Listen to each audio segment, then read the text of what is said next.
सेना को अपने स्तर पर उचित कदम उठाने की छूट दी है।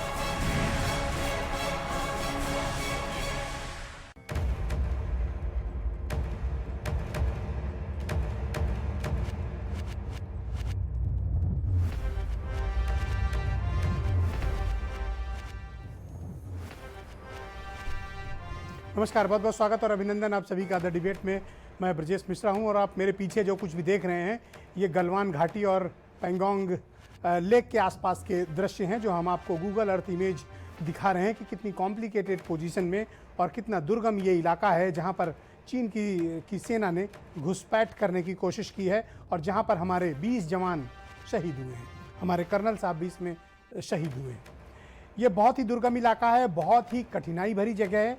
यहाँ पर पैदल चलने के सिवा और कोई रास्ता नहीं है। बहुत अत्यंत दुर्गम खाइयाँ और घाटी है जहाँ पर खड़े रहना भी काफ़ी मुश्किल होता है। आपको जानकर ये आश्चर्य होगा कि 14,500 फीट की ऊंचाई पर मौजूद इस जगह पर टेम्परेचर माइनस में रहता है और उससे भी ज़्यादा कठिनाई की बात है कि यहाँ पर ऑक्सीजन लेवल सामान्य समय में 20 से 25% के आसपास होता है। यानी आप 100 मीटर भी चलेंगे तो आपके लिए वहाँ सांस लेने में कठिनाई आएगी। इतने दुर्गम इलाके में भारत की सेना के बहादुर जवान अपने देश की सीमा की हिफाजत के लिए अपना सर्वस्व कुर्बान कर रहे हैं। दुनिया भर में चीन की जो इमेज है वो एक ऐसे देश के रूप में है जहाँ पर डेमोक्रेसी नाम की कोई चीज़ नहीं है, जहाँ तानाशाही है, जहाँ पर दूसरे देशों की ज़मीन पर कब्जा करना, दूसरे देशों पर जुल्म ढाना, अत्याचार करना, अपने ही नागरिकों की हत्या करना, अपने ही नागरिकों को गायब करा देना, ये सारे काम चीन करता है।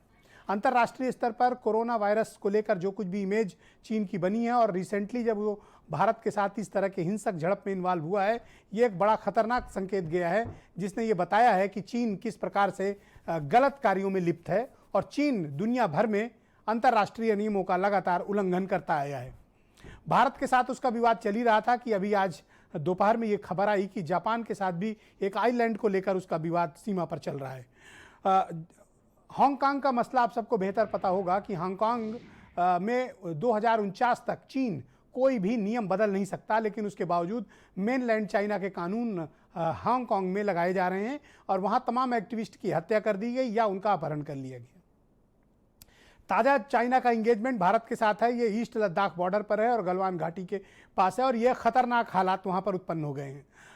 भारत जवाब देने के लिए तैयार है, हमारी बहादुर फौजें जवाब देने के लिए तत्पर हैं और तैयार हैं, क्योंकि भारत ने यह निश्चय किया है कि हमारी 1 इंच ज़मीन पर भी कोई भी मुल्क, कोई भी देश कितना भी खुद को ताकतवर घोषित कर ले वो कब्जा नहीं कर सकता। हम इसके लिए कुछ भी करने को तैयार हैं। सवाल इस बात का है कि चीन ने भारत की कितनी ज़मीन पर कब्जा किया है, रिसेंटली वहाँ पर क्या हुआ है, अभी तक स्थिति स्पष्ट नहीं है। दुनिया भर से लेकर भारत से लेकर हर जगह जो भी सैटेलाइट इमेजेस और मौके से आ रही रिपोर्ट्स हैं वो बताती हैं कि गलवान घाटी के एक बड़े हिस्से पर और लद्दाख के एरिया में फिंगर 4 से लेकर फिंगर 8 तक के जो इलाके हैं वहाँ पर चीनी सेना ने कब्जा किया है। लेकिन भारत सरकार ने ऑफिशियली इसको डिनाई किया है, इसे मना किया है। लेकिन जो दुनिया भर की तस्वीरें और सैटेलाइट पिक्चर्स आ रही हैं वो कुछ और कहानी बता रही हैं। असल तस्वीर क्या है, भारत के पास क्या विकल्प है? क्या चीन ने वहां पर जरूरत से ज्यादा और बड़ा बेस तैयार कर लिया है? क्या चीन वहां पर अपनी बहुत भारी फोर्स लेकर आया है? भारत के पास क्या तैयारियां हैं? हमें क्या करना चाहिए? एक बड़ी चिंता का विषय है। अब यह वक्त आ गया है कि चीन को सबक सिखाया जाए, क्योंकि 2-3 भिड़ंत के बाद अब यह लगभग स्पष्ट हो गया है कि चीन और भारत के बीच रिश्ते कभी सामान्य नहीं हो सकते। 1962, 1967, उसके बाद डोकलाम के बाद उसके पहले नाथुला का मसला और अब ईस्टर्न लद्दाख और गलवान घाटी पर जिस तरह से ट्रबल क्रिएट कर रहा है चीन, ये एक निश्चित चिंता का विषय है। हमारे लिए गलवान घाटी जितनी महत्वपूर्ण है उतनी ही महत्वपूर्ण ईस्टर्न लद्दाख का यह इलाका और उतना ही दौलत बेग ओल्डी और उतना ही सियाचिन और उतना ही काराकोरम पास के आसपास की पहाड़ियां हैं जहां से भारत पाकिस्तान ऑक्युपाइड कश्मीर से गुजर रहे चाइना पाकिस्तान इकोनॉमिक जो उनका कॉरिडोर है उसको निशाना बना सकता है। मसले बहुत ढेर सारे हैं दुनिया भर में। चीन की जो इमेज है वो एक मैंने आपको उसके बारे में बताया। अब मसला इस बात का है कि चीन से कैसे निपटा जाए, चीन से निपटने के तरीके क्या हैं, सीमा पर चीन की पोजीशनिंग क्या है, क्या सीमा पर चीन हमसे ज़्यादा बेहतर पोजीशन में है, भारत उसको कैसे रिस्पॉन्ड करेगा, हमारे पास क्या मिलिट्री तैयारी है, क्या कूटनीतिक स्तर पर कोई बात चल रही है, अगर चल भी रही है तो वो विजिबल नहीं है, क्या सैन्य स्तर पर बात चल रही है? सैन्य स्तर पर इस वक्त कोई बात नहीं चल रही है, क्योंकि हमारे 20 जवानों की शहादत के बाद मिलिट्री लीडरशिप अभी इस वक्त किसी भी डिस्कशन डायलॉग में इंगेज नहीं है। कि तो क्या विदेश सचिव स्तर पर वार्ता चल रही है? नहीं। तो क्या विदेश मंत्री स्तर पर वार्ता चल रही है? नहीं। तो क्या राष्ट्राध्यक्ष स्तर पर वार्ता चल रही है? जवाब नहीं है। तो फिर हो क्या रहा है? इसका जवाब देश को चाहिए। आप कुछ बयान सुन लीजिए, फिर एक हम बड़ी डिबेट को आगे बढ़ाएंगे। ऑलराइट, हम भी बयान आपको बाद में सुना देंगे। अपने मेहमानों से आपका परिचय कराते हैं जिनके जरिए हम आज की डिबेट को आगे बढ़ाएंगे। मेरे साथ आलोक अवस्थी भारतीय जनता पार्टी से हैं, दीपक सिंह कांग्रेस से हैं, जूही सिंह जी समाजवादी पार्टी का हिस्सा हैं, असीम वकार AMIM के नेशनल स्पोक्स पर्सन हैं, TP त्यागी साहब मेरे साथ गाजियाबाद से मौजूद हैं, जाने माने रक्षा विशेषज्ञ हैं, और रिटायर्ड कर्नल संतपाल जी भी मेरे साथ इस कार्यक्रम में जुड़ चुके हैं। बहुत बहुत स्वागत और धन्यवाद आप सभी ने इस कार्यक्रम को ज्वाइन किया। इस वक्त गलवान घाटी और पैंगोंग इलाके में क्या हालात हैं और भारत सरकार क्या जवाब देने की तैयारी कर रही है, पहला सवाल। दूसरा ये कि क्या हम चीन के साथ किसी तरह के डायलॉग में इंगेज हैं, किसी प्रकार की कोई किसी स्तर की कोई वार्ता चल रही है? देखिए, भारत की भूमि पर किसी भी तरीके का कोई भी कब्जा चाइना का नहीं है, ये निश्चित बात है। उन्होंने घुसपैठ करने का प्रयास किया था, हमारे बहादुर जवानों ने उनकी गर्दन मरोड़ करके, उनकी हड्डी तोड़ करके उसको जो है जवाब दिया है, और इसका अच्छा सबक उनको चाइना को मिला है।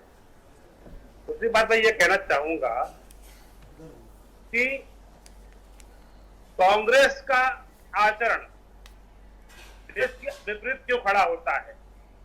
जब ऑल इंडिया पार्टी मीटिंग होती है उसके बाद भी कांग्रेस राजनीति करना क्यों चाहती है?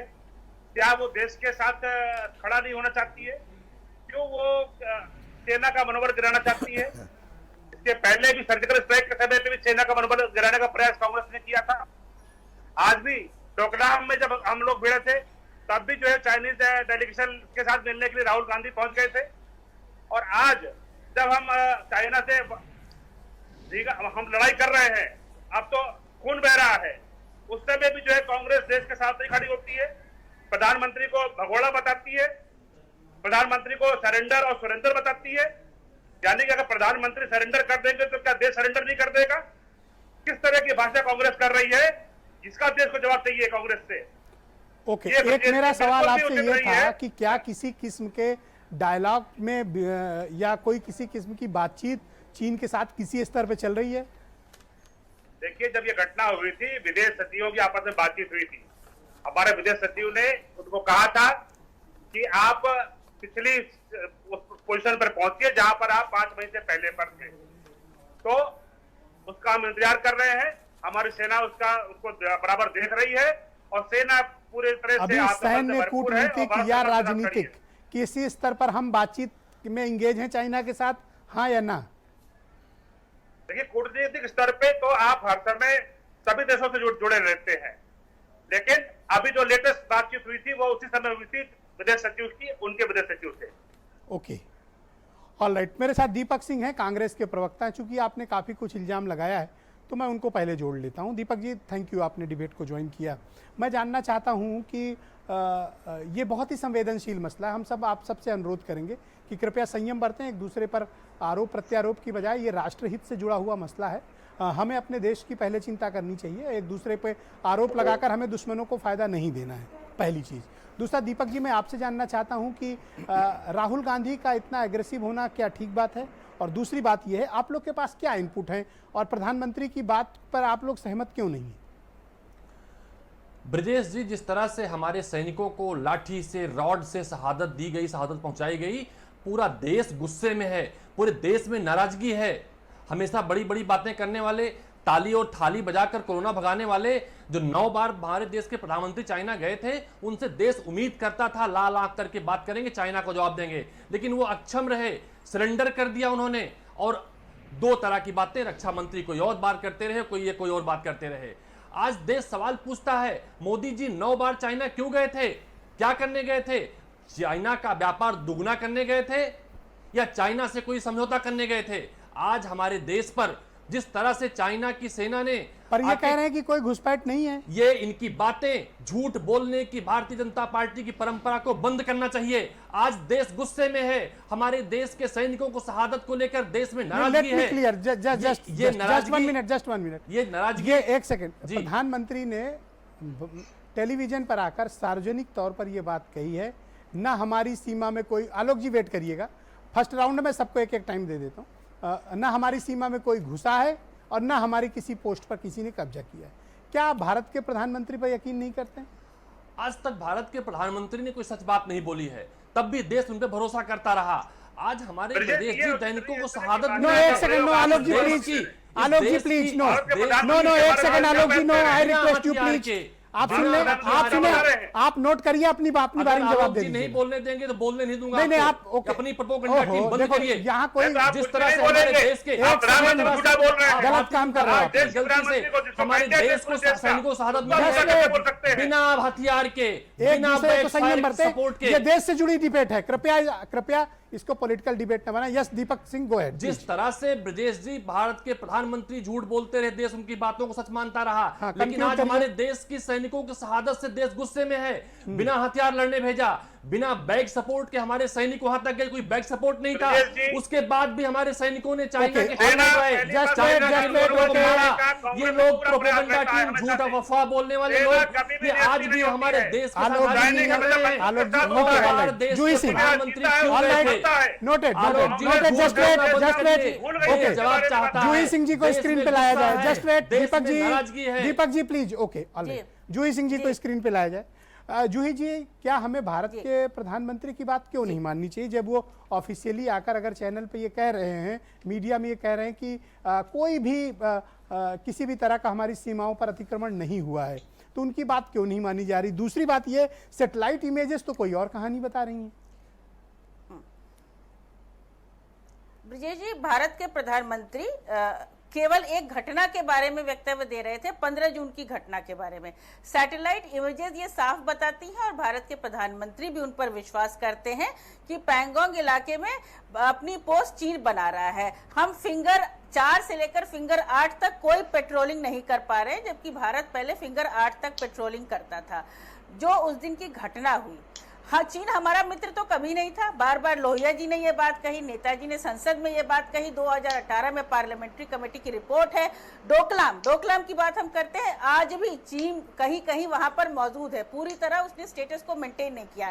और हमारे विदेश मंत्री ये कहते हैं कि डिसएंगेजमेंट और डिसएस्केलेशन डोकलाम होना का चाहिए। मसला तो अलग जब था कोई मैडम, आया ही नहीं, एक्चुअली तो हम आप उसमें एक कहाँ से तीसरे देश का de-escalate साथ दे कर रहे थे, हैं? भूटान का। नहीं, वो हमारा सीधा ब्रिजेश- कन्फ्लिक्ट नहीं था। ब्रजेश जी, नहीं होगा, लेकिन ये बॉर्डर हमेशा सेंसिटिव है। सेना की ये शहादत नहीं होनी चाहिए थी। आज के दिन में हमारी सेना सुसज्जित है, सैटेलाइट इमेजिंग है, हमारा एक खुफिया तंत्र है, हमारी विदेश नीति एक गतिशील विदेश नीति है। इसी तरह से हमको भी वहां पर संवेदनशील तो होना ही चाहिए था। प्रधानमंत्री के वक्तव्य एक घटना के बारे में है, रक्षा मंत्री कहते हैं तो कि आप कुछ क्या लोग चाहती आए, हैं कि कुछ इस पर लोग कोई चले व्हाइट गए। पेपर जारी जनरल हो वीके या सिंह प्राइम कहते हैं मिनिस्टर कि हाँ, इस पर स्टेटमेंट तो, दें, क्या करें? आपके हिसाब से क्या होना चाहिए? ब्रजेश जी, अभी हम प्रश्न पूछ सकते हैं, क्योंकि जैसा कि आपने कहा कि ये देश की लड़ाई है और सेना वहां खड़ी है। युद्ध जैसी स्थितियां हैं, कूटनीति से बात सुधर जाए तो सुधर जाए, नहीं तो हम खड़े हैं वहां पर और अपने बॉर्डर्स को, सीमाओं को हम प्रोटेक्ट करेंगे स्टेटस को तक। प्रश्न जरूर पूछेंगे, लेकिन उम्मीद हमें अभी भी नहीं है कि अभी उत्तर मिलेंगे। लेकिन हर प्रधानमंत्री से प्रश्न पूछे जाते हैं। 1962 में भी प्रश्न पूछे गए, संसद बुलाई गई। तो ये सवाल है जो अभी प्रधानमंत्री या तो आप क्या चाहती है आपकी पार्टी की संसद का कोई विशेष सत्र बुलाया जाए? पूछे जा रहे हैं। आपने ये बात क्यों कही? क्या संसद का विशेष सत्र बुलाया जाए? ब्रजेश जी, अल्टीमेटली तो बुलाना ही पड़ेगा। मैं आज के दिन में इंसिस्ट नहीं कर सकती हूँ, क्योंकि ये मसला हमारी सीमाओं से जुड़ा Correct. है। तो इसके बारे में हम ऑलरेडी ऑल पार्टी मीटिंग में कह चुके हैं कि हम केंद्र सरकार के साथ। ऑल राइट, असीम वकार है, MIM के नेशनल स्पोक्स पर्सन। वकार साहब, चीन इतना बड़ी मिलिट्री ताकत के साथ सीमा की तरफ मूव कर रहा था, इतना बड़ा उसने गलवान घाटी से लेकर फिंगर 4 फिंगर 8 तक इतना बड़ा मिलिट्री बेस इस्टेब्लिशमेंट, व्हीकल्स, भारी बुलडोजर, नदी की धारा तक बदल ली, और हमें क्या पता नहीं चला? ऐसा कैसे हुआ? आपका क्या पॉइंट ऑफ व्यू है? सर, गुस्ताखी माफ हो तो एक बात कहूं, आपके चैनल पर नीचे एक लाइन चल रही है, चीन अगर करेगा गुस्ताखी तो मिलेगी सजा। बदल दीजिए, चीन ने तो गुस्ताखी कर दी तो सजा तो दी नहीं, इसमें लिखिए चीन ने की गुस्ताखी और हमने दिया इनाम। आप अपनी बात कहिए, मुझे क्या लिखना है वो मैं बेहतर जानता हूं। मैं सर यहाँ आपके दो हमारे फौजी बैठे हैं जी, मैं थोड़ा सा वक्त ज्यादा चाहूंगा। आप प्लीज गो अहेड। मुद्दा बहुत बड़ा है, हमारे देश की सीमाओं का है, हमारी जमीन का है देश की। सर 5 अप्रैल को भारत को अलर्ट मिल गई थी, 5 मई तक भारत की फौजें फिंगर 4 से निकलकर नाव के रास्ते भी और पैदल भी फिंगर 8 तक पेट्रोलिंग करती थी। एक लेफ्टिनेंट जनरल हैं, रिटायर लेफ्टिनेंट जनरल जनाब एच.एस. पनाग साहब ने यह कहा, 5 जून को एनबीटी में उनका इंटरव्यू छपा है, उनका यह दावा था कि पूर्वी लद्दाख में 40 से 60 किलोमीटर तक 3 जगह पर चाइनीज फौजों ने हमारी सीमाओं में घुसकर कब्जा कर लिया। प्रधानमंत्री जी का स्टेटमेंट यह आता है अभी कि चाइना ने हमारी जमीन पर कब्जा नहीं किया है। ये हमारे दोनों फौजी भाई बैठे हैं, अब इनको ही तय करने दीजिए कि लेफ्टिनेंट जनरल एच.एस. पनाग साहब झूठ बोल रहे हैं या भारत के प्रधानमंत्री जी ने गलत बयानी की है। ब्रजेश जी, दूसरी बात देखिए, किसी भी भूतपूर्व सेना अधिकारी के पास अवस्थी जी, कोई सोर्स नहीं होता है। नहीं आलोक भाई देखो, एक सेकंड आलोक जी गलत, आलोक जी नो, आलोक जी सबको अपनी बात कहने का हक है, आप संयम के साथ इंतजार करें। यस असीम वकार, गो अहेड। देखिए 5 मई तक पोजीशन ये आ गई थी कि चाइना ने बहुत बड़ी ताकत में आर्म्स और एम्युनिशन के साथ अपनी फौजों को इकट्ठा कर लिया। मैं भारत सरकार से, माननीय प्रधानमंत्री जी से पूछ रहा हूं, देश के नागरिक की हैसियत से पूछ रहा हूं, देश की तरफ से पूछ रहा हूं कि चाइना हमारी सीमा में डैम बना रहा है नदी के ऊपर, तो क्या आपके पास इसका कोई मालूमात नहीं थी, आपके पास जानकारी नहीं थी? रा क्या कर रही है? जो हमारे external this is valid question, रा क्या कर रही थी? जी, जो जानकारी इस पॉइंट पर मैं आपसे एग्री कर सकता हूं। हमारे रा के चीफ क्या कर रहे हैं? क्या उनके पास कोई जानकारी नहीं थी? हमारे पास सैटेलाइट से कोई नक्शे या कोई फोटोग्राफ नहीं आ रहे थे? चाइना हमारे यहाँ डैम बना रहा है। सर मैं बहुत अहम बात करने जा रहा हूं, हमारा जो सियाचिन ग्लेशियर है, जो सबसे हाईएस्ट हमारा पॉइंट है, जो हमें फौज रहती है, उस पर जाने के लिए काराकोरम पास की जरूरत पड़ेगी, और काराकोरम पास क्रॉस करने के लिए गलवान वैली है, और गलवान घाटी में जो पहाड़ियां हैं जो हमारे पास हुआ करती थी, आज चाइना की फौज ने वहां पर अपने साजो सामान के साथ कब्जा कर लिया है। अगर कल को चाइना हरकत कर दे काराकोरम पास के ऊपर, तो जो हमारी चौकी के ऊपर जवान बैठे उनका क्या होगा? उन तक हम रसद कैसे पहुंचाएंगे? दूसरी बात मैं प्रधानमंत्री जी से पूछ रहा हूं, प्रधानमंत्री जी ने कहा कि दोनों देशों ने सीमा का उल्लंघन नहीं किया, एलएसी क्रॉस नहीं की। ओके एक सर सुनिए सर, एक फौजी हैं वहीं गलवान में जो घायल हैं, उनका नाम है सुरेंद्र सिंह। उन्होंने राजस्थान में अपने पिता बलवंत सिंह को फोन करके कहा कि 2 से 2,500 हजार चीनी सैनिकों ने हम पर हमला किया, लाठी डंडों पत्थरों से हमला किया। सर कहां हमला किया? प्रधानमंत्री जी कह रहे हैं किसी ने एलएसी क्रॉस नहीं की। सुरेंद्र सिंह जो मौके पर मौजूद है, सिपाही फौजी, वो कह रहे हैं जवानों की शहादत हुई है, तो सर क्या हम एलएसी क्रॉस कर गए? तो कोई इनकार नहीं कर सकता। नहीं तो क्या सर हम एलएसी क्रॉस कर गए थे? अगर हम एलएसी क्रॉस कर गए थे, प्रधानमंत्री जी क्या साबित करना चाहते हैं चाइना को? चाइना आज इसी बात का फायदा उठा रहा है। मैं आपके ट्वीट दे दूंगा, चाइना कह रहा है कि हमने एलएसी क्रॉस नहीं की। ओके ऑलराइट, थोड़ा वक्त का अभाव है, मैं नेक्स्ट राउंड में फिर आपको जोड़ूंगा। नहीं सर, नाकुला पास पे सिक्किम में, सर सिक्किम में ऑलराइट, ये बैठे हैं अवस्थी जी, जस्ट वेट, नाकुला पास पे सिक्किम में 3 आप थोड़ा सा वेट कर ले। मैं मेरे साथ 2 रक्षा विशेषज्ञ हैं, दोनों का बड़ा व्यापक अनुभव है। मैं चाहता हूं कि जनता तक उनकी बात भी पहुंचे। कर्नल त्यागी है मेरे साथ, त्यागी साहब हैं, और रिटायर्ड कर्नल संतपाल जी। त्यागी जी, फिर मैं पहले आपके पास आता हूं। सर मैं आपसे ये समझना चाहता हूं कि गलवान घाटी पे जिस तरह का मिलिट्री बेस तैयार करके रखा हुआ है चाइना ने, और जो कुछ भी पैंगोंग के पास ये फिंगर 4 और 8 के आसपास का हालात है, हमें किस तरह से रिस्पॉन्ड करने की ज़रूरत है और क्या क्या हमें तैयारी करने की आवश्यकता है? देखिए सर, हमने काफ़ी तैयारी कर भी ली है। आपकी जानकारी के लिए बता दें कि ये जो 255 किलोमीटर की सड़क है जो शिहोक से दौलत बेग ओल्डी तक जाती है, जाने कब से चल रही थी, मगर अब ये बनी जब ये टारमेक हुई और इस पे बड़ी गाड़ियां चलने लगी, तब तो जाके पता लगा चाइना को कि अरे इन्होंने इतने दुर्गम इलाके में ये सड़क कैसे बना ली। और फिर उस सड़क में एक लीनियर 7 किलोमीटर की सड़क जो डायरेक्ट गलवान वैली के ऊपर नजर रखती है, उसके बनने से तो पूरी तरह बौखला गए। और फिर उसमें आखिर में एक 60 मीटर लंबा पुल, उसको हमने 15 मई को रोक दिया था, लेकिन अब 72 घंटे के अंदर उसे बना के तैयार कर दिया। आज लद्दाख के अंदर दौलत बेग ओल्डी के रनवे के ऊपर हरकुलिस और ग्लोब मास्टर हर आधा घंटे के बाद, हर 30 मिनट के बाद लैंड कर रहे हैं या टेक ऑफ हो रहे हैं। क्या ये तैयारी नहीं बताता? क्योंकि ग्लोब मास्टर में 70 टन, एक हाथी का वजन 60 टन होता है, समझो 10 हाथियों जितना सामान, साजो सामान हर आधा घंटे के बाद वहां पहुंच रहा है। तो हमारी तैयारी है। जहां तक बात बची कि ये हमारा झगड़ा फिसाद का हुआ, श्योक रिवर और गलवान रिवर का जो जंक्शन है उसके और जो परसीव्ड एलएसी है उसके बीच में ये तय कर लिया गया था कि डिसएंगेज हो जाएंगे, मगर वहां पे उन्होंने एक टेम्पररी शेल्टर बनाना शुरू किया। हमारे आदमियों ने जाके रोका। अब जो ये कह रहे हैं कि सुरेंद्र जी ने बताया है कि 2-3 हजार सैनिक थे, ये नहीं है। वहां पे करीब 500-700 रहे होंगे रात के अंधेरे में। मुझे बताइए कि गलवान घाटी हमारे लिए कितनी अहम है, और वहां पर जो चीन ने अपना बेस तैयार कर लिया है, ये हमारे लिए कितनी चिंता का विषय है? क्योंकि गलवान से जो कुछ भी चीजें हैं वो बहुत ही सामरिक तौर पर बहुत महत्वपूर्ण है। सर, गलवान वैली हमारे लिए बहुत ही ज्यादा महत्वपूर्ण है, इसलिए कि गलवान वैली के साथ है दौलत बेग ओल्डी, और दौलत बेग ओल्डी जो है वो सियाचिन के बिल्कुल नीचे है, और सियाचिन के सामने है चाइना पाकिस्तान इकोनॉमिक कॉरिडोर। तो यानी कि अगर हमसे ये चला गया तो हम कल को सीपीईसी को बंद करने के लायक नहीं रहेंगे। लिहाजा हमारे लिए गलवान वैली बहुत इंपॉर्टेंट है, लेकिन वैली नहीं, हमारे लिए वहां पे जो सड़कें और जो हम इंतजाम कर रहे हैं पुलों का, वो इंपॉर्टेंट है, वो कर लिया। और आज की तारीख में देर इज एयर सुपीरियरिटी।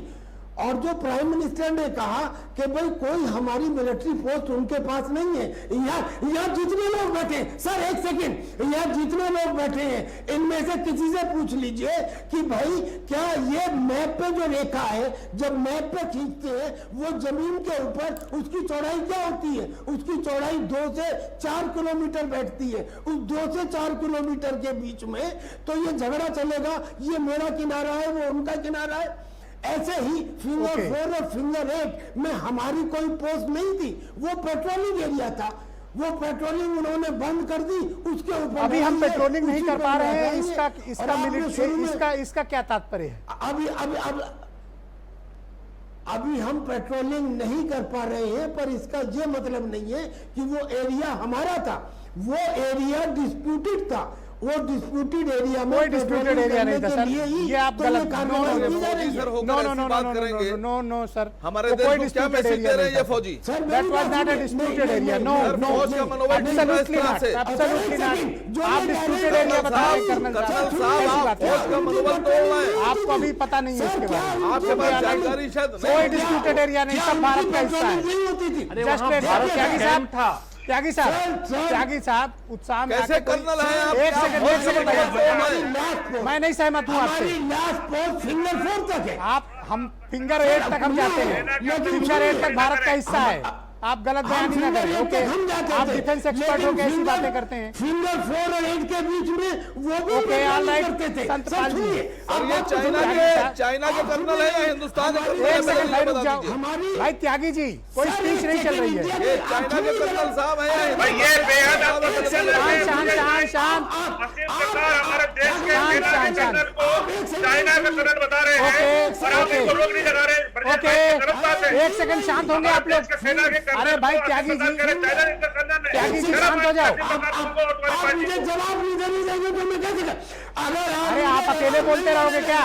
तो मैं कैसे बताऊं? शांत हो जाओ एक सेकंड त्यागी जी, और भी लोग मेरे साथ हैं। आप ओके, आपने अपनी बात रख ली ना, अब जरा और भी मेहमान है मेरे साथ, उनको भी अपनी बात रख लेने दीजिए।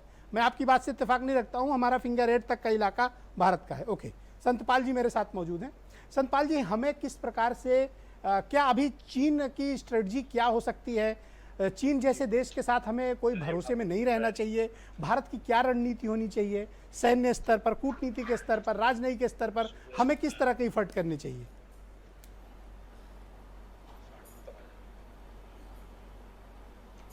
जी, हमारा जो इंफ्रास्ट्रक्चर वहां पे है वो बहुत ही अव्वल दर्जे का हमने सेटअप कर चुके हैं। आज जो आप देखेंगे, हम लोगों के मिलिट्री बेसिस जी, बिल्डअप हो चुके हैं, फोर्सेस आगे लग चुकी हैं और aero bridge from Chandigarh to Leh तक बन चुका है और फॉरवर्ड बेसिस हमारे लेह, चंडीगढ़, अंबाला, बरेली, गोरखपुर, तेजपुर, छब्बा तक सारे एक्टिवेट हैं और चाइना के ऊपर काफी प्रेशर है। आप मुझे बताइए कि हम अरुणाचल से लेके sir 1 minute sir 1 minute sir, Ladakh से लेके अरुणाचल तक हमारे पास कितने एक्टिव बेस हैं कि हम चीन को ठीक कर सकें अगर जरूरत पड़े तो?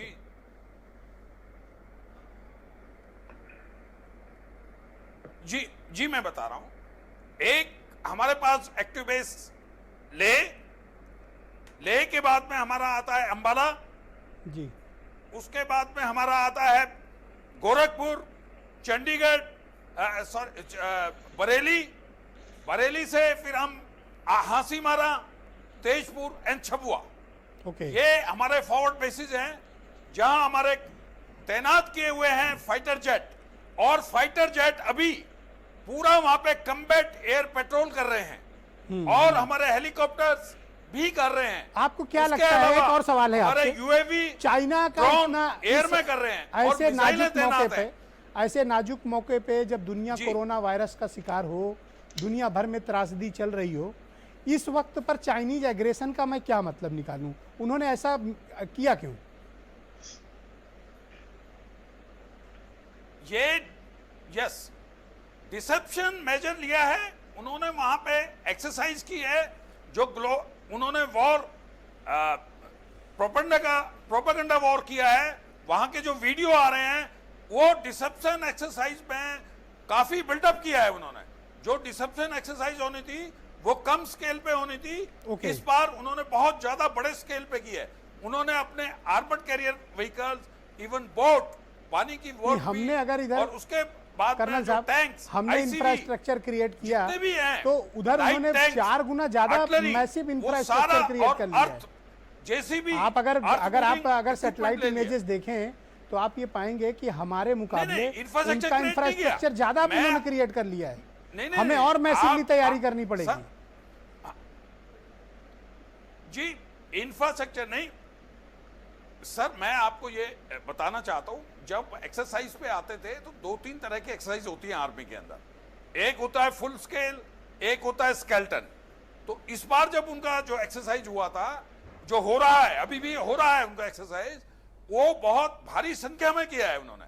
उस संख्या में करने की वजह से उन्होंने डिसेप्शन प्लान, और जो उनका वेस्टर्न थिएटर कमांडर शू किलिंग जो है वो बहुत ही डिसेप्शन में बिलीव करते हैं, वो डायरेक्ट फायरिंग रोल में नहीं करते। मैं आप पूरे देश को आपके माध्यम से बताना चाहता हूं जी। कि हमारे जो सोल्जर्स हैं वो बैटल सीजन सोल्जर्स हैं जी। उन्होंने वॉर देखी हुई है और वॉर के अंदर हैं, लेकिन उन्होंने वियतनाम के बाद में कोई फिजिकल वॉर नहीं लड़ी और उनका एक्सपीरियंस नहीं है वॉर का। हमारे कमांडर्स और हमारे सर हमारे पास भी तो -50 में बांग्लादेश के बाद हमने भी फुल फ्लेज वार नहीं की उनको सर। बहुत भारी चिंता है। एक्सक्यूज मी सर, हमने भी बांग्लादेश के बाद कोई फुल नहीं, फ्लेज नो, वार नो, नहीं की। नो। कारगिल की वार लिमिटेड वार थी, एक सर सीमित मैं एरिया में। आपको बता रहा हूं, हम कोई देश इस सर- तरह से युद्धों का अनुभव सर नहीं वॉर रखता की सर। है, और ईश्वर न मैं करे गिनवा ऐसी रहा स्थिति हूं, हो कि पूरे किसी देश देश को को युद्ध गिनवा में रहा जाना हूं। पड़े। मैं एक छोटा सा ब्रेक लेना नहीं, चाहता हूं, नहीं, ब्रेक के क्यों? बाद मैं इस डिबेट को सर आगे बढ़ाऊंगा। ऑपरेशन एक छोटा ब्रेक सा ब्रेक सर, छोटा ब्रेक। ऑपरेशन अलग चीज होती है, सीमित स्थान पर युद्ध अलग चीज होती है, फुल फ्लेज वार एक अलग चीज होती है। तो छोटा सा ब्रेक, तुरंत लौटते हैं।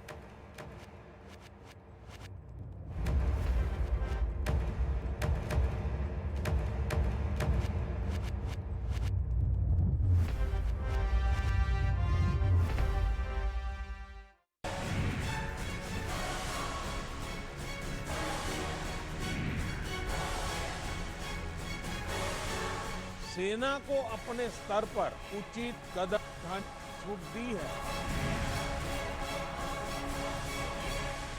गलवान घाटी का ये जो इलाका है, जो आप मेरे पीछे वीडियो वॉल में देख रहे हैं, ये भारत के लिए सामरिक तौर पर बेहद महत्वपूर्ण इलाका है।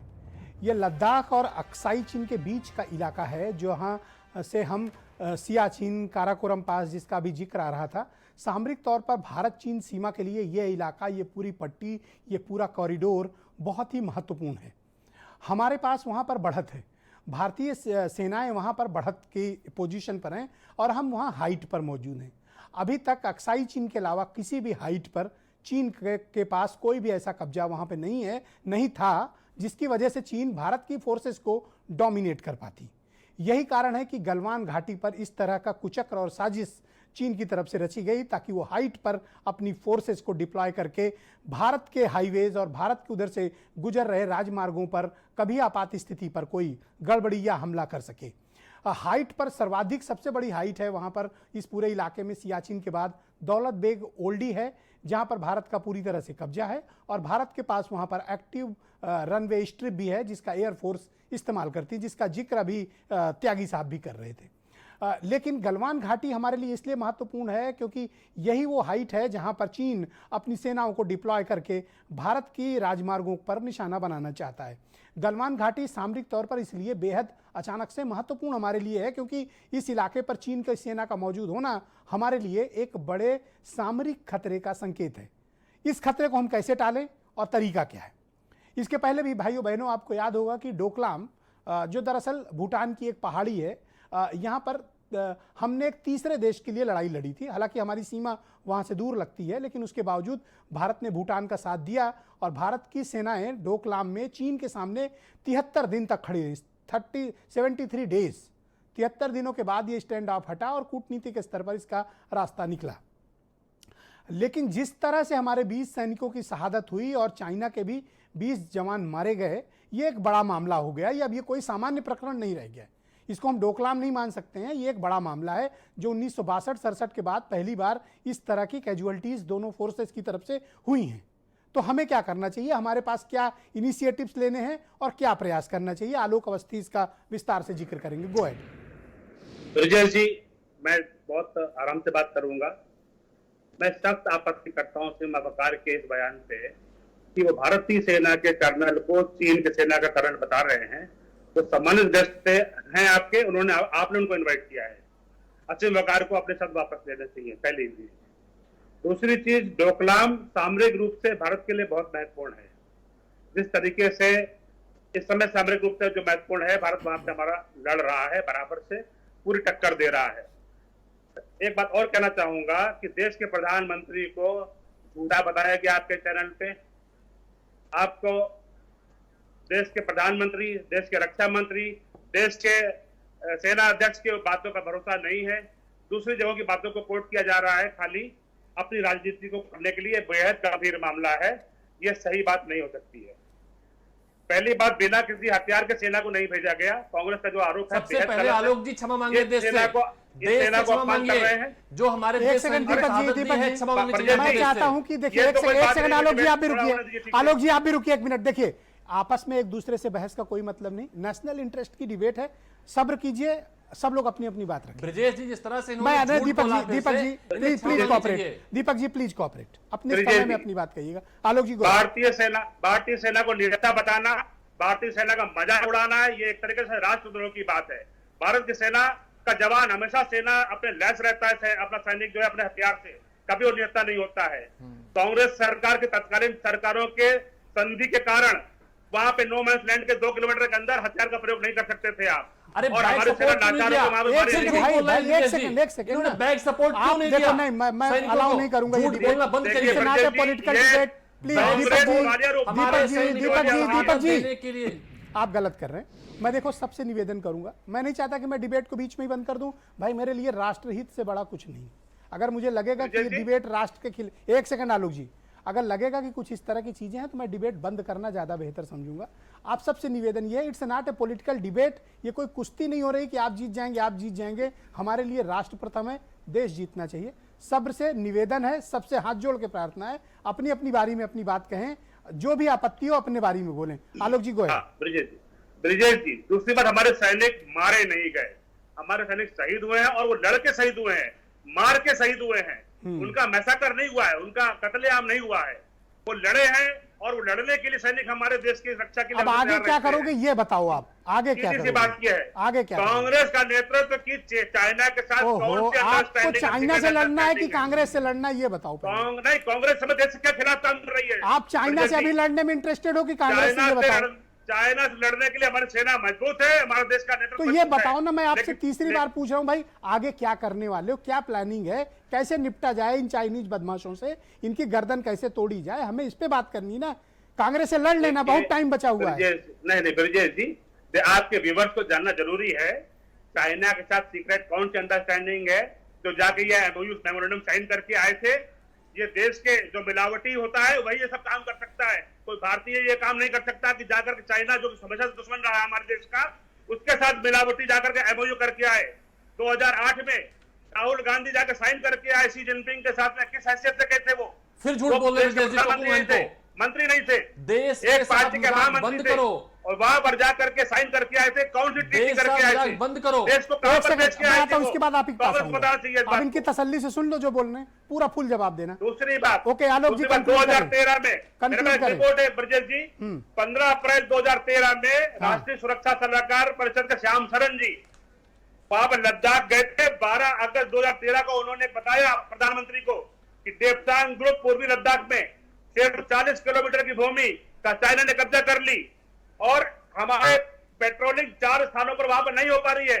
ये यथास्थिति 2013 की है, इसको यहाँ पर अभी थोपा जा रहा है कि आज के समय पे हम चार जगह पे पेट्रोलिंग नहीं कर पा रहे हैं। ओके, यस, कांग्रेस के साथ ओके, ही गुमराह नहीं कर दे इसको। ओके, यस, ये दीपक सिंह गो अहेड। छपा है। ओके, आलोक जी, छपा है। आलोक जी प्लीज जापान कॉपरेट। की मैगजीन दैट आलोक जी, छपा है। आलोक जी, आलोक जी और देश प्लीज के प्लीज तमाम कॉपरेट। बच्चों को अब आप गूगल शांत हो जाइए और अब इनकी ये- बात सुनिए। Deepak ji go ahead. देश गंभीर संकट से गुजर रहा है। देश की हम आज संप्रभुता के लिए हम डिस्कशन कर रहे हैं। देश चाहता है कि चाइना ने जो हरकत की उसका मुंहतोड़ जवाब दिया जाए। आखिर देश से पूछता है 5-6 मई के बीच में जो चाइना से हमारे अधिकारी स्तर की वार्ता हो रही थी वो किस स्तर की थी? हमारे सैनिक क्या चाइना गए थे कि चाइना के सैनिक हमारे देश आए थे? ये सवाल देश पूछता है। भारतीय जनता पार्टी के साथियों से विनम्रतापूर्वक अनुरोध करूंगा, हमारे देश के सैनिकों का खून बहा है, शहादत दी है, राजनीति करना बंद कर दीजिए। आप इतनी झूठी, इतनी ओछी बात, देश के हमारे प्रधानमंत्री जी, देश के हमारे नेता मोदी जी 9 बार चाइना जाते हैं और आज ये बात देश का प्रधानमंत्री 100 बार जाएगा। राहुल देश के गांधी हित की के लिए बात कर जाएगा। रहे हैं। आलोक जी, देश का आलोक आंदोलन जी, है।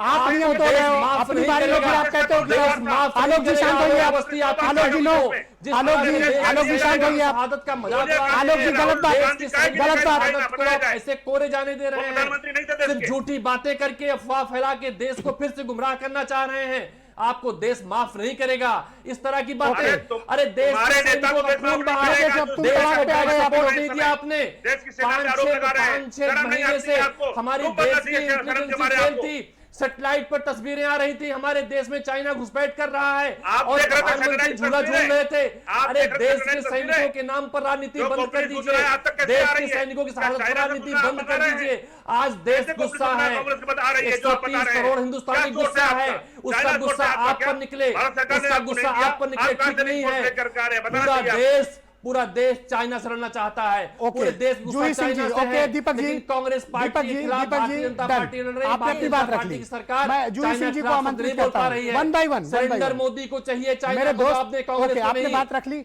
ओके। जूही जी, मैं आपसे समझना चाहता जी। हूँ कि हम इसका रास्ता क्या निकालें, चाइनीज एग्रेशन को हम कैसे जी। पीछे धकेलें, अपनी सीमाओं पे जहां भी अतिक्रमण हुआ है हमें रिक्लेम करना ही पड़ेगा। आज नहीं करेंगे, कल करेंगे, करना तो है ही। जी। किसी कीमत पर 1 इंच के साथ समझौता होने ही नहीं देना है, कुछ भी हो जाए उसके लिए, मतलब एनीथिंग। हम सबको इसके लिए तैयार रहना चाहिए। जूही जी, ब्रिजेश जी, चीन पर विश्वास तो किया नहीं जा सकता, वो हमारा मित्र कभी नहीं था, ये हम जानते हैं। लेकिन मैं ये मानती हूँ कि सार्वजनिक पटल पे जरूर सरकार के लेवल पर कहीं ना कहीं कोई बातचीत चल रही होगी।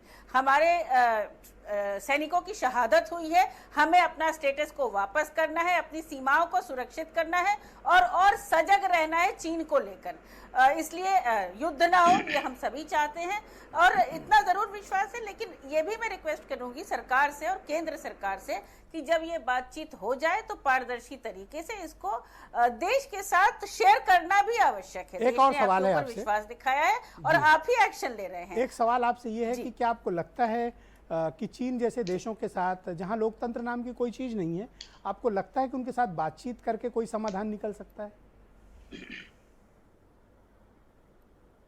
ब्रिजेश जी, हम दबाव डाल सकते हैं, बातचीत करने के बहुत सारे कूटनीतिक तरीके हैं जो कि सरकार के पास उपलब्ध हैं और समझौता कभी भी नहीं किया जा सकता और चीन पर विश्वास नहीं किया जा सकता है। Correct. 1962 में हमने I do धोखा agree खाया with you. और मैं यही कहूंगी कि हमारे प्रधानमंत्री कई बार वहां गए तो तब भी आज भी हमने धोखा खाया है विश्वास करके। Okay, असीम नेपाल वकार। को वो इस्तेमाल कर रहा है हमारे खिलाफ। जी। ये सारी चीजें पब्लिक डोमेन में है। जी, मैं जूही जी All right. की बात से पूरी तरह सहमत हूँ। ब्रजेश जी, समर्थन करता हूँ उनका। सहमत रहेंगे ही आप। All right. असीम वकार जी, क्या भारत फिर धोखा खा गया? जो 1962 में धोखा मिला, 2020 में भी वही हुआ सर धोखा या वो इससे होता कुछ है, अलग हुआ? धोखा उसे कहते हैं जो अनजाने में खाया जाए, गलती से खाया जाए। अभी बड़ा बुरा लग रहा था आलोक अवस्थी जी को। त्यागी जी माफ कीजिएगा, मैं कोई किसी पर personalize comment ना करो पर्सनल एक कमेंट दूसरे नहीं करता किसी पर, मैं यही कह रहा हूं, माफ कीजिएगा, मैं पर्सनल कमेंट नहीं करता। जिस जमीन के लिए हमारे 20 जवानों ने अपनी जिंदगी कुर्बान की, बलिदान हो गए देश पर, जिस जमीन को भारत अपना हिस्सा कहता था और चीन कहता था कि नहीं उसका हिस्सा है, उस हिस्से को अगर एक कर्नल बैठ कर कहेगा कि वो भारत का हिस्सा नहीं है, तो एक देशभक्त के दिल पर क्या बीतेगी। आप चलोगे लद्दाख? मैं चल रहा हूं, मैं कह रहा हूं, मैं चल रहा हूं, गलवान चल रहा हूं। आलोक अवस्थी जी चलिए मेरे साथ आप, और हम कहाँ दोनों चलें? चलते हैं। कहाँ और चलें? फिंगर 4 से फिंगर 8 तक हम आप दोनों गेस्ट करते हैं, देखते हैं चीन क्या करता है हमारा। चलेंगे को आलोक तैयार जी, हैं? हम भी आलोक तैयार हैं। अवस्थी क्या कर रहे चलेंगे, हैं? हम भी तैयार हैं चलने के लिए। हमारे साथ कैसी बात कर चलोगे रहे हैं? आलोक अवस्थी, चलोगे आप? बताओ। आप चलने को तैयार है हमारे साथ? आप हाँ बोलिए, देखिए ब्रजेश मैं जी, चलने को तैयार मैं हूं। अभी कह दूंगा मैं चलने को तैयार हूँ। असीम वकार अभी तुरंत भाग जाएंगे। चलिए मैं आ रहा हूं, निकल कर चलिए, हम चलते हैं दोनों लोग। बताओ कल कहाँ मिलोगे? जाएंगे, तीन बोलिए दिन? कल कहाँ मिलिएगा, मैं आ रहा हूं। ये मिलावटी पार्टी जो बोलिए है, कहाँ मिलिएगा, ये मैं आ कभी रहा भी हूं। देश खिलाफ खड़ी हो सकती है। ये क्या? ये कांग्रेस पार्टी है, मिलावटी पार्टी है। नहीं, असीम वकार आकर के है। जिनपिंग से अरे जा पहले करके चाइना से समझौता करके आती है। पहले मैं चाइना अपनी से बात लो, करूंगा, कांग्रेस मैं के बात बात नहीं देना। मैं पूरा बात देश नहीं- एक सेकंड, आके लेके आते हैं। हाँ, ये असीम देश वकार के- को एक सेकंड। देश के आलोक जी, आलोक जी, नो, पार्टी के नेता आलोक हैं। जी नहीं, आलोक जी, असीम वकार को उनकी बात रखने दीजिए। असीम वकार को है। मैं पूछ रहा हूं कि आप डोकलाम की बात करते हैं, मैं नकुला पास की बात करता हूं। सिक्किम में नकुला पर 3 किलोमीटर तक चाइना ने कब्जा कर लिया। कहां है भारतीय जनता पार्टी की सरकार और कहां हमारे सब ये लेफ्टिनेंट कर्नल और जनरल अरे बेसिर पैर की बात रिटायर वाले? असीम वकार मत करिए सर कोई, फिर मैं आपसे कह रहा हूं, मैं गलत बयान नहीं करता हूं। भारत के रक्षा मंत्री ने ये पिछले महीने बयान दिया है। भारत के रक्षा मंत्री जी जनाब राजनाथ सिंह ने, आप देश को तोड़ने वाली राजनाथ पार्टी सिंह हैं। ने ये बयान देश दिया है। में आप संप्रदाय की राजनीति करते हैं, राजनाथ हिंदू सिंह ने मुसलमान ये को लड़ाने बयान की दिया बात है करते हैं कि चाइना ने हमारी सीमाओं को उल्लंघन करके हमारी सीमाओं में घुसकर हमेशा आप कब्जा एक किया की है। बात करते हैं। आप मानने में तैयार नहीं, आप अपने रक्षा मंत्री की बात नहीं मान रहे। आप जब देश में इकट्ठा नहीं हो आप पाते धन है, आप धन देश में है, सब कैसे खड़े होंगे? कैसे? धन है। कैसे? जिस धरती के लिए भारत के 20 जवानों ने बलिदान दिया, उस धरती को आप अपना मानने में तैयार नहीं है। जिस धरती के लिए हमारे 20 जवान शहीद हो गए, उस धरती को आप अपना मानने में तैयार नहीं है। आप कह रहे हैं आपकी धरती नहीं है वो। भारत माता है, आप- हम उसको माता मानते हैं। आपकी माता पे कब्जा हो रहा है सर, हमारी माता पे कब्जा हो रहा है। अरे भाई ओके ओके भगवान त्यागी भगवान साहब, त्यागी जी भगवान बुलाया भगवान जाए। एक मिनट, आपकी असीम बात- वकार शांत, असीम वकार शांत। ओके त्यागी साहब, आप कुछ देर बता रहे थे। त्यागी जी गो अहेड, बोलिए। जी हाँ सर, पहले तो मैं ये बता दूं कि चीन के तिलस्म को तोड़ने का इससे ज्यादा उपयुक्त समय नहीं होगा। इस वक्त उस एरिया में हम एयर पावर में हमारी एज है। हमारे सारे एयरक्राफ्ट, चाहे उसमें SU-300 हो, मिराज 2000 हो, और या हमारे हेलीकॉप्टर, सब के सब ऑल वेदर कैपेबिलिटी के हैं और रडार रिसेप्शन के हैं, जबकि उनके J-10, J-11 और SU-27 में केवल J-10 ऑल वेदर कैपेबिलिटी का है। एक बात। दूसरी बात, हमने तैयारी वहां पे की है, अपने फोर्स इंडक्ट किए हैं, हमारे सिपाहियों की संख्या भी कम नहीं है। तीसरी बात, हमारे सिपाही को वहां लड़ने का तजुर्बा है, उनका सिपाही तो धकेला गया एक पॉलिटिकल पार्टी का नौकर है। तो इस वक्त हमारी सिचुएशन पूरी तरह से चाइना का आप क्या चाहते हो, भारत को स्ट्राइक कर देनी चाहिए? नाराज हो रहे थे सर एक सेकंड, वकार साहब नाराज हो रहे थे। मैंने ये कहा था कि हमारी जो डिफेंसेस हैं या हमारी जो पोस्ट है वो फिंगर 4 तक है। फिंगर 4 से फिंगर 8 में हम भी पेट्रोलिंग करते थे, वो भी पेट्रोलिंग करते थे। अब वो पेट्रोलिंग रुक गई है, उस पेट्रोलिंग को खुलवाना है, इन्होंने पता नहीं क्या समझ लिया। और जो हमारे 20 सैनिक शहीद हुए हैं सर, उसमें वो 20 सैनिकों ने दून के कर्नल जिसको पकड़ के छोड़ दिया वो मर गया। आज खबर आई है कि वो मर गए, वो मर गया है। ओके, उनकी कर्नल आंखें संतपाल निकाल जी। दी, ओके त्यागी जी, उन्हीं धारदार त्यागी जी, हथियारों से। संतपाल जी भी हमारे साथ मौजूद हैं। संतपाल जी, एयर पावर में भारत की और चाइना को अगर हम कंपेयर करें तो हम कहाँ पर खड़े दिखते हैं? हमारी एयर कैपेबिलिटीज उस इलाके में पर्टिकुलर कितनी डोमिनेंस है? सर जी, हमारी एयर कैपेबिलिटीज बहुत ज्यादा हैं। इसके पीछे लॉजिक है ज्योग्राफिकल कंडीशंस।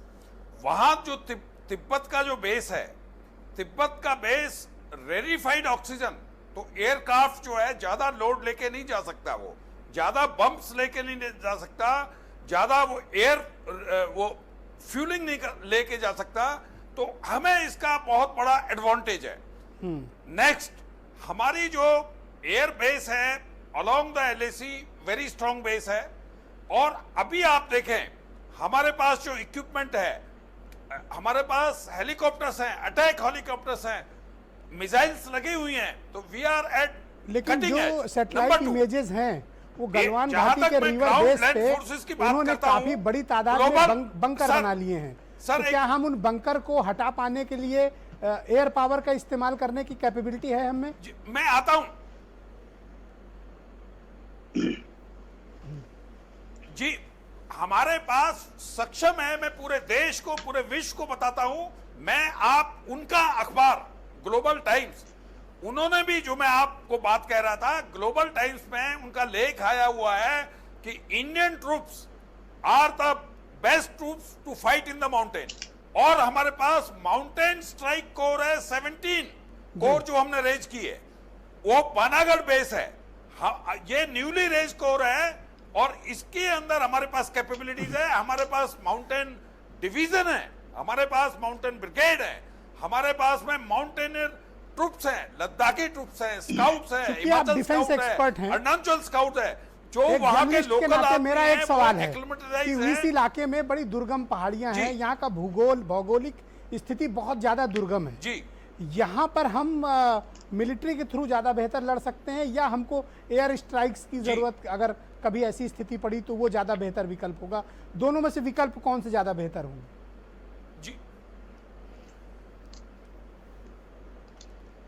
जी, मैं आपके क्वेश्चन पे आता हूं। जो वॉर जो लड़ी जाती है ओवरऑल नेशनल ऑब्जेक्टिव और टेक्निकल बेस और स्ट्रेटेजिकल बेस पे लड़ी जाती है। वॉर के अंदर आपके बहुत एलिमेंट काम करते हैं। एयर काम करती है, आर्टिलरी काम करती है, और मिसाइल काम करेंगे आपके, और टैक्टिक्स काम करेगी, फिजिकल ऑक्यूपेशन ऑफ ग्राउंड, और साइबर वॉर जो वर्चुअल वॉरफेयर है इलेक्ट्रॉनिकल सर्विलेंस, जी आपका okay sir. Jamming of okay sir, electronic warfare, Conclude करें सर, तो जो conclude। आज की मॉडर्न वॉरफेयर है, it takes lot of artificial drones, UAV, तो ये ओके एक आलोक बहुत अवस्थी ही जी, ऑलराइट बड़ा सर, इसमें ओके strategic ओके है। ओके। मैं आपको एक चीज और बताना चाहता हूं आपके जस्ट वेट सर, माध्यम जस्ट वेट आलोक जी, नेवल- आलोक जी, देश चाहता है कि भारत की बहादुर सेना चीन को सबक सिखाए, ये देश चाहता है, इस देखिए, बारे में देश एक मत है। भारत का सक्षम नेतृत्व है। प्रधानमंत्री जी ने कहा है देश के सही जो सेना के जवानों ने शहादत दी है वो व्यर्थ नहीं जाएगी, देश को भरोसा करना चाहिए। हमने इसके पहले भी 2 बार दिखाया है करके। मैं एक बात तो दीपक भाई से पूछना चाहता हूँ, हमारे कांग्रेस के जो आपके प्रवक्ता पास हैं- 20 सेकंड है बस, प्लीज। हाँ दीपक जी, मैं मानता हूँ, देखिए हमारे आपके पार्टियों के बीच में वो डिफरेंसेस हो सकते हैं, लेकिन जहाँ देश की बात होती है वहां पे आप साथ में खड़े होना चाहिए। आपके पिता ने, आपके बाबा ने, दादा ने जरूर देश के लिए लड़ा होगा, मेरे भी बाप दादाओं ने लड़ा होगा, जूही जी के भी बाप दादाओं ने लड़ा होगा। क्या आपकी अध्यक्षा सोनिया गांधी के माता पिता ने हमारे देश के लिए लड़ाई लड़ी है क्या? मैं अब आपसे ये पूछना बात चाहता कहाँ हूं। से ले आए आप? मैं ये पूछना चाहता अब हूँ ये बात कि देखिए, राहुल गांधी ये की क्या बात क्या लेकर आए हैं? बात है? लड़ते हो, ओके। जब देश की लड़ाई की बोलो बात आ भाई, रही दीपक, थी, जिनको आप दीपक बोलो। सावरकर को पूछते ना, हो, तो लिखित फ्री है। माफी मांगते थे। देश से कौन सा नाता है? आप तो देश के खिलाफ युद्ध करते हो। देखिए, ये जो जब देश मिलावटी को चाइना से पार्टियों में लड़ने की है, बात आती है तो ये आप कांग्रेस से लड़ते हो। जो जब मिलावट है, चाइना का सौ सिखाने की बात आती है चाइना तो के आप साथ देश जो को हाथ इनसे मिलाने तीन गए वो थे, सवाल उसको पूछो तो जवाब देना आलोक पे चाहिए। जवाब आप देते हैं। धैर्य चाइना के रखिए। खिलाफ मैं में पैसे से बंद करार करिए। जवाब देना है, देश है। करते हो, सोनिया सवाल गांधी करना के बारे में बंद करिए। बताइए। हमारे लिए देश सर्वोपरि है। जिस सोनिया सिक्किम गांधी पे आज को हमारे हटवाइए, सैनिक लड़ उसके रहे खिलौने हैं, में खिलौने उस में सिक्किम टैक्स को पे भारत का लगाएगा। अभिन्न ओके, ऑल राइट। जवाब देना चाहिए। असीम वकार, हमारे ओके। कांग्रेस पार्टी आप दोनों ने शांत बहुत होइए। शहादत शांत दी होइए। है। भाई असीम वकार, ओके, असीम वकार। देश चाहता है कि भारत चीन को सबक शहादत सिखाए। ली है। आप बताओ कैसे होगा? हमारे खून में राष्ट्रभक्ति ओके है और ओके, दीपक आपके जी, खून में केवल दीपक जी, भाजपा दीपक भक्ति जी, है। ओके ओके ओके, 20 सेकंड वकार सर, साहब। देश ये चाहता है कि हमारे सैनिकों आप आलोक में- जी से क्या के थ्रू क्या मैसेज देना चाहते हैं? आलोक जी के जो राष्ट्रीय नेता हैं और हमारे देश के प्रधानमंत्री जी जब ये कह रहे हैं कि एलएसी क्रॉस नहीं हुई, कोई कब्जा नहीं हुआ, तो और क्या उम्मीद रखें? मैं तो ये चाहता हूं, देश ये चाहता है कि जिस तरह से हम फिंगर 8 तक जा रहे थे हम वैसे ही जाएं। गलवान की पहाड़ियों पर हम थे, हम ही रहें। अगर हमारे हिस्से उनके पास हैं तो वापस लिए जाएं। अब आलोक जी से खाली ये पूछ लीजिए कि ये कह रहे हैं कि बलिदान व्यर्थ नहीं जाएगा, व्यर्थ नहीं जाएगा। ओके, जूही जी, कब आपका तक सुझाव नहीं क्या जाएगा है? व्यर्थ? जूही और कब जी, बदला लेंगे? ओके। और कब जूही अपनी जी, सीमाएं- 20 सेकंड। कब अपनी ऑलराइट। सीमाओं पर उनको बाहर निकाल कर ओके, चाइना को कब्जा नोटेड करेंगे? नोटेड। ओके, जूही जी, 20 सेकंड। आप क्या कन्वे करना चाहती हैं सरकार जी को? क्या करना चाहिए? ब्रिजेश जी, गलवान हमारा है, हमारा रहना चाहिए और हमारी 1 इंच भूमि न जाए, स्टेटस को मेंटेन हो। हमारे शहीदों की शहादत हुई है वहां पर। साथ में ये भी देखना चाहिए कि चीन का आधिकारिक बयान प्रधानमंत्री की मीटिंग के बाद आया है जिसमें वो गलवान को अपना बता रहा है और निरंतर एक एग्रेसिव पोजीशन लिया है। तो हमें सच का सामना करके और कूटनीति से, राजनीति से दबाव डाल के युद्ध जैसी स्थिति को कोशिश जरूर हम कर सकते हैं अवॉइड करने का, लेकिन ये सीमा हमारे लिए इतनी ओके, त्यागी जी, इम्पोर्टेंट है और आवश्यक त्यागी है जी, कि हम चाइना की तरफ से 2 सरकार बार और ये सेना बड़ा के साथ ही खड़े। आपत्तिजनक बयान आया है। वो कहते हैं कि गलवान घाटी चाइना की है। ये आपत्तिजनक बयान चीन की तरफ से क्यों आ रहा है बात? नहीं, मैंने तो नहीं कहा ये किसने कहा? ये गलवान चाइना की तरफ से आया। मैं आपसे कह रहा हूँ हमने क्या नहीं करना कहा। चाहिए हमें? हमने नहीं। अच्छा, अरे तो हमने तो कह दिया ना कि गलवान घाटी हमारी है। ये तो बयान सरकार की तरफ से दे दिया गया। मैं सिर्फ ये कहना चाह रहा हूं कि हमें आक्रामक रुख तो अपनाना ही चाहिए, लेकिन देश क्या चाहता है? कभी आप ये भी सवाल पूछो कि सैनिक क्या चाहता है। जो एक सिपाही है, जो सरहद के ऊपर सिपाही है, जिसको ये मालूम नहीं कि कल सुबह वो देखेगा या नहीं देख पाएगा, उसके हाथ में एक मोबाइल है और उस मोबाइल में उसे अपने नेताओं के आचरण और भाषण का पता लगता रहता है। लिहाजा मेरा हाथ जोड़ के अनुरोध है कि आप अपने आरोप प्रत्यारोप कम से कम इस समय के लिए ना लगाएं, क्योंकि थोड़ा भी उसके अच्छा, मनोबल आप पर उस डिबेट का फर्क हिस्सा नहीं थे पड़ना चाहिए। मेरे साथ उस डिबेट का हिस्सा थे जिसमें मेजर जनरल राजेंद्र सिंह साहब मौजूद थे, जो खुद बिहार रेजिमेंट के थे। आपको ध्यान होगा कि उन्होंने कहा था कि हमारे कमांडिंग ऑफिसर का मारे जाने का मतलब हम खून की नदियां बहा देंगे। आपको याद है उनका स्टेटमेंट? मैं भी था। बिल्कुल। दीपक जी भी थे उसमें? याद है सर। तो कमांडिंग हाँ, ऑफिसर याद मारा है गया है सर। सर, ये कोई मामूली बात नहीं है। बिहार रेजिमेंट शांत बैठेगी नहीं सर। अब तो कमांडिंग ऑफिसर हाथ खोल दीजिए। इसीलिए तो खून की मैंने नदियां कहा, बहेंगी, ऐसे इसीलिए- नहीं जाएगा सर, इसीलिए ऐसे तो नहीं कहा जाने कि- देंगे। यस, आक्रामक रुख बाहर इस्तेमाल करना चाहिए। 3,500 ऐसे नहीं जाने देंगे सर। देखा है इन चाइनीज बहुत- मुल्कों को ऐसे जाने नहीं देंगे। बहुत सारे जगह है। ओके, हाँ, धन्यवाद धन्यवाद। बिल्कुल ठीक, बिल्कुल ठीक। थैंक यू बहुत बहुत शुक्रिया आप सभी ब्रजेश का। जी, देश गुस्से में है। बहुत बहुत धन्यवाद, बहुत बहुत शुक्रिया। हम ये उम्मीद करते हैं कि इस पूरे मामले का कोई रणनीतिक, कोई सैन्य नीति से या फिर कूटनीतिक तरीके से या फिर भारत अपने स्तर पर कोई राजनीतिक समाधान निकालेगा।